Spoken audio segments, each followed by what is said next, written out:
So mga brothers, dumayo tayo ngayon dito sa Motorcycle City, Subic, Zambales branch para alamin ang presyuhan nila ngayong 2024. Kaya let's go sa go! Get ready, drop the beat.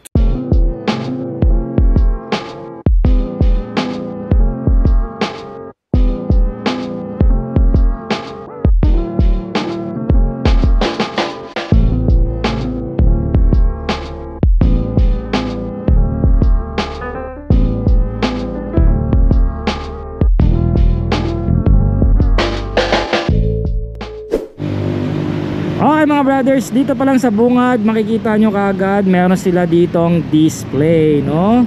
Wala pa tayong vlog dito mga brothers. The CF Moto NK 150 o 150 NK, yung naked bike nila, no? Ayan, napakaganda. Kung naghahanap ka naman na mala rouser, pulsar na motor, meron din ng CF Moto. Meron itong presyo mga brothers na 148,900 pesos. Ngayon kung gusto mong kunin ng terms, magda-down ka lang ng 22,400 at magma-monthly for 3 years ng 7,658. Okay? Of course, ang rebate nila dito is around 200 pesos. Alright? So next naman mga brothers, kung naghahanap naman kayo ng pampasada na motorsiklo at trip nyo, naka-FI na, aba meron ng Kawasaki. Ito nga yung bagong version nila ng Barako. Ito na yung version 3 nila. Ayan, malikabok lang eh, no? Alright. So ganun pa rin naman ang specs nito na may 175cc at meron siyang presyo mga brothers on the wheel na 96,500 pesos. Ngayon kung gusto mo naman to iuwi ng terms, eh magda-down ka lang ng 4,900 pesos at magma-monthly ng 5,745 for 3 years. Then meron tayo rito ng Yamaha Mio Gear kung naghahanap ka naman ng scooter. May presyo ito mga brothers na 79,400 pesos. Ngayon magda-down ka ng 4,000 and then monthly for 3 years nya is 4,741. Alright. So meron tayo ditong PCX 160 mga brothers. Ayan, may cash price ito ngayon mga brothers dito sa Motorcycle City na 149,900 pesos. By the way mga brothers, ABS version ito. At magdi-DP ka lang ng 11,300 at magma-monthly ka ng 7,900 for 3 years. Okay, so meron din sila ritong Honda Click 125. Ito yung latest version mga brothers on the wheels na merong presyo na 80,900 pesos. Ngayon kung gusto mong kunin ng hulugan, magdi-DP ka lang ng 4,100 at magma-monthly ng 4,736 sa 3 taon. Ngayon kung biting pa kayo dyan, marami pa sa loob, kaya let's get it on. Alright mga brothers, kung looking ka naman sa small package na adventure bike, meron ng Motorcycle City dito, yung bagong labas ng Suzuki. Ito nga yung SX 250 B-Strom. Okay, so meron siyang presyo na 232,000 and then kung gusto mong kunin ng terms yan, magda-down ka lang ng 46,155 and then may monthly ka for 3 years na 9,138 pesos. Alright, so meron din sila ritong naked sports bike from Yamaha. Ito yung MT-03, no? It's a kindly Japanese o samurai warrior style, no? Makikita niyo yung headlight niyan, yun, ganun yung datingan niya, kaya tinawag siyang dark side of Japan. And then yung meaning ng MT is master of torque, no? So may presyo siya ngayon na 254,000 and then meron siyang less na 7,000. I guess kung kukunin niyo ito ng cash, and then may DP siya na 50,000 and then monthly niya for 3 years is 9,983. Alright, so meron naman tayo dito kung gusto niyo naman na mas mababang naked street bike, meron naman silang Suzuki GSX, so 150 pala, sorry. Ayan, then may price siya na 133,000 mga brothers, 900 pesos. And then kung gusto nyong kunin ito ng hulugan, mag-DDP lang kayo ng 10,100 and then magma-monthly kayo ng 7,182 in 3 years. Okay, kung looking naman kayo sa mga scooter ng Suzuki, meron naman sila ritong Abinis na orange red ang kulay, no? So ngayon mga brothers, may price ito sa Motorcycle City na 80,400 pesos and then may promo sila na less 1.5. I think ilaless yung DP and then meron ka na lang na down payment na 2,600 and then monthly for 3 years is 4,783. Again, yung rebate nila 200 pesos yan. Magandang kulay ito ng Abinis. Ito yung isa sa mga nagustuhan ko sa kulay. Then yung white. no? Kung lookin ka naman mga brothers, pagka gusto mo naman ng classic and then passion riding, meron sila rito na Pusho o Pugot. Ayan, bahala na kayo kung anong pronunciation ng gusto nyo dyan, no? So ito, yung scooter na ito, kakaiba to eh. Kung may hihilig kayo sa mga Vespa o classic style yan scooter, pero itong Pusho, alam ko French company ito o French brand siya. So Django 150 ito, no? Meron itong 150cc na makina. At may kulay sila rito ng matte red and then gloss blue, no? So ngayong taon mga brothers, meron siyang price tag na 205. So meron siyang 205,000 pesos and then meron siyang less na 11,000. So meron ka na ng DP rito na 41,013 pesos and then monthly mo is 8,182. Alright, napatid ko. Yan muna natin lagay, balik na natin mamaya. Okay, so nandito tayo ngayon sa linya ng Binelli. So meron sila ritong dalawang klase ng bike, parehas highway legal mga brothers. So unahin natin yung Imperiale. Actually dream bike ko ito eh. Ayan. So ang ganda ng kulay ng silver and then nakaka-inlove din yung maroon red.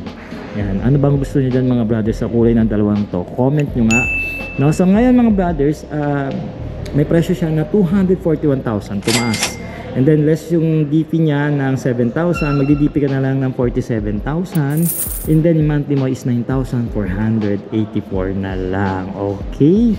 So kung ikaw hindi mo trip yung classic style, ayaw mo ng passion riding, gusto mo yung something na gusto mo on-road, off-road, adventure style, aba meron din ang Binelli mga brothers. Ito yung bagong version nila ng TRK na 502X. Kasi pag sinabing X, nakamags kasi yung unang version, ngayon na naka-rim siya. So mas maganda tumanakbo sa off-road kumpara doon sa previous version. Alright? Napakagandang motor ito. Kung natatandaan nyo, nagkaroon tayo nito ng test ride review sa Binelli Caloocan. Napakagandang adventure scooter. Ngayon mga brothers, may price siya na 399,000 pesos. And then mayroon siyang down payment na 116,000. And may monthly ka na 12,405. Okay? So ngayon naman mga brothers, ito yung iikutan natin. Ito yung latest version ng cruiser bike ng CF Moto. Ito yung 450 CLC or meaning cool light cruising. Napakaganda. Ito actually, nabili na ito, kukunin na ito bukas. Kaya nagmadali tayong pumunta ngayon para makapag-walk around tayo. So ngayon mga brothers, meron siyang presyo na 287,900 pesos. And then magda-down ka lang ng 57,125 pesos. At magma-monthly ka ng 11,287 pesos for 3 years. Mauuwi mo na itong bagong cruiser bike ng CF Moto na 450 CLC. Alright. So dito tayo, meron tayo ditong bagong version ng Honda Beat.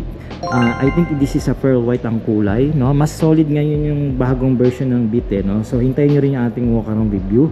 For a while, alamin muna natin yung presyo niya na merong 72,400 pesos in cash price, no? Magdi-DP ka lang ng 3,700 and then magma-monthly ka ng 4,303 for 3 years. Okay, meron naman sila ritong Yamaha Mio i125 kung ayaw mo ng Honda Beat, nag-iisa lang ito, no? So meron itong cash price na 77,900 pesos and then magdi-DP ka lang ng 3,900 and then monthly ng 4,603 for 3 years. Okay, kung gusto mo naman na mas malaki na maxi scoot ang datingan, meron silang NMAX dito mga brothers. Okay, ito yung latest version ng NMAX na 2.1 version na may Yamaha Connect and of course naka ABS ito. So may cash price ito mga brothers na 152,900 pesos and then magdi-DP ka lang ng 11,500 and then monthly mo is 8,056 pesos. Ayan, mauuwi mo na itong bagong version ng NMAX. Yun, kung naghahanap ka naman ng something sporty, underbone style na motor, aba meron dito sila na Yamaha Sniper 155. This is the latest version mga brothers. Okay, so meron siyang, I think this is a standard version, no? Meron pa kasing mas high version, alam niyo naman si Yamaha. Tingnan natin. Oh, alam ko kasi pagka naka wireless kinaata yung bagong version, ay yung latest version niya. So ito meron siyang cash price na 123,900 pesos. So magdi-DP ka lang ng 4,000 and then monthly is 4,658. Same pa rin yung rebate, 200 pesos lang. Alright, so kung looking ka naman sa mga business type, gusto mong utility na motor, tapos gusto mong kabitan ng habal-habal sidecar, pwede na to sa mga brothers, the Kawasaki, Bajaj, the Kawasaki Bajaj 125, no? CT 125 and then itong CT 100. Ito ba, ang price nito is 56,200 itong CT 100. And then mayroon kang DP na 2,900 and then monthly is 3,400 for 3 years.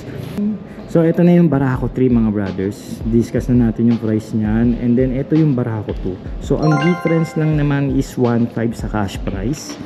Alright, so hindi sila naglalayo. Etong presyo nitong Barako 2 is 95,000 pesos. So may DP ka na 4,800 and then monthly mo is 5,665. Okay.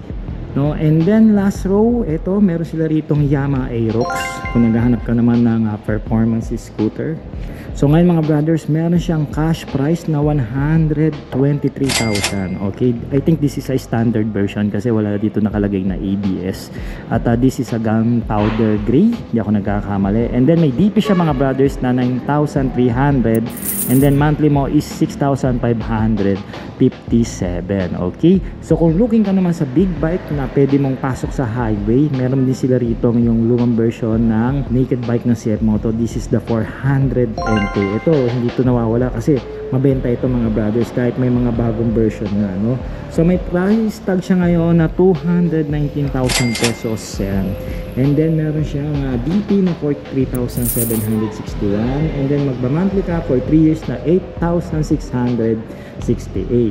Alright, so meron na tayong walk around nito, test ride review na lang. So ito pa yung sunod sa mga i-walk around natin dito sa Motorcycle City, ang bagong labas ng Kawasaki, no? Hindi na nila tinawag ngayon na Rouser this time. Susunod na rin nila yung international name na Pulsar N250. No, ang ganda oh. Mas ano ngayon mas aggressive siya lalo na yung front facing oh. Oh, di ba? So ngayon mga brothers, cash price muna ang alamin natin. Isunod natin yung walk around. Meron siyang cash price na 161,500 pesos. And then kung kukunin mo ng terms, magda-down ka lang ng 12,200 and then monthly ng 8,500. And again, ang rebate is 200 pesos lang. Alright.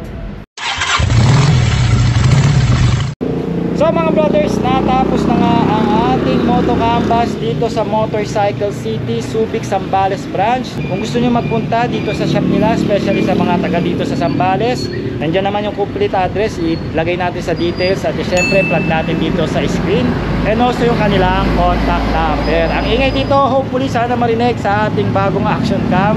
At ako nagustuhan ng mga brothers ang ating episode, huwag niyo pong kakalimutan i-share ito sa ating Facebook page para maraming makaalam ng mga brothers on the wheel natin dyan. At kung dito naman kayo sa YouTube nanonood, mag-subscribe na kayo, click yung notification bell para lagi kayong updated sa ating mga Moto Canvas ngayong taong 2024. So kung ako po si Art ng Short Moto, maraming salamat po sa pagsama nyo.